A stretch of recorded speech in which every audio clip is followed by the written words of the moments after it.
Hello friends, வணக்கம். எல்லோரும் எப்படி இருக்கீங்க? கையால் மாவு கரைக்காமல் 5 நிமிஷத்தில் ரொம்ப டேஸ்ட்டான அதே டைமில் ஹெல்த்தியான தோசை எப்படி செய்கிறதுன்னு பார்க்கலாம். வீடியோக்குள்ளே போகிறதுக்கு முன்னாடி இப்போ தான் ஃபர்ஸ்ட் டைம் நம்ம சேனல் பார்க்குறீங்கன்னா ப்ளீஸ் சப்ஸ்கிரைப் பண்ணிக்கோங்க. இதுக்கு பெரிய மிக்ஸி ஜார் எடுத்துங்க, ஒரு பல்லாரியை கட் பண்ணி போட்டுங்க. அடுத்து இது கூட 2 பச்சை மிளகாய் சேர்த்துங்க. கூடவே 4 பூண்டு பல், ஒரு துண்டு இஞ்சி சேர்த்துக்கோங்க. அடுத்து 15 மிளகு, அரை ஸ்பூன் ஜீரகம், 1 ஸ்பூன் பெருஞ்சீரகம், அதாவது சோம்புன்னு சொல்லுவோம்ல, அது சேர்த்துக்கங்க.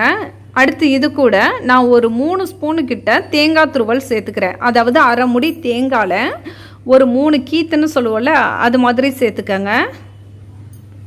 இப்போ இது எல்லாத்தையும் ஒன்று சேர்த்து குறைப்பாக கொஞ்சமாக தண்ணி சேர்த்து அரைச்சிக்கோங்க. அடுத்து இது கூடவே ஒரு 2 கப் அளவுக்கு கோதுமை மாவு சேர்த்துக்கங்க.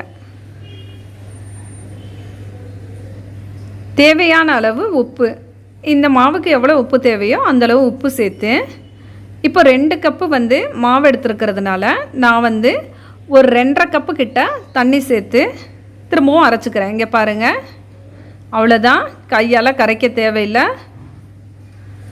நம்மளோட மாவு தயாராகிடுச்சு. இது உண்மையிலேயே ரொம்ப சூப்பராக இருக்கும். அதே டைமில் டேஸ்ட்டும் நல்லாயிருக்கும்.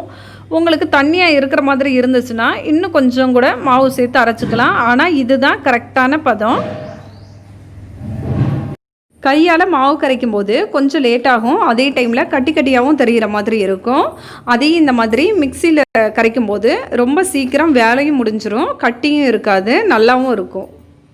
இந்த தோசைக்கு அந்தளவுக்கு சட்னி எதுவும் தேவையில்லை. பசங்களுக்கு சும்மாவே கொடுக்கலாம். இல்லைன்னா கார சட்னி, வெங்காய சட்னி இதோடு கொடுக்கும்போது ரொம்ப டேஸ்ட்டாக இருக்கும். கொஞ்சம் இந்த மாதிரி ஒரு 2 நிமிஷம் வெந்ததுக்கப்புறம் மேலே எண்ணெய் ஊற்றி அப்புறமா பிரட்டி போடுங்க.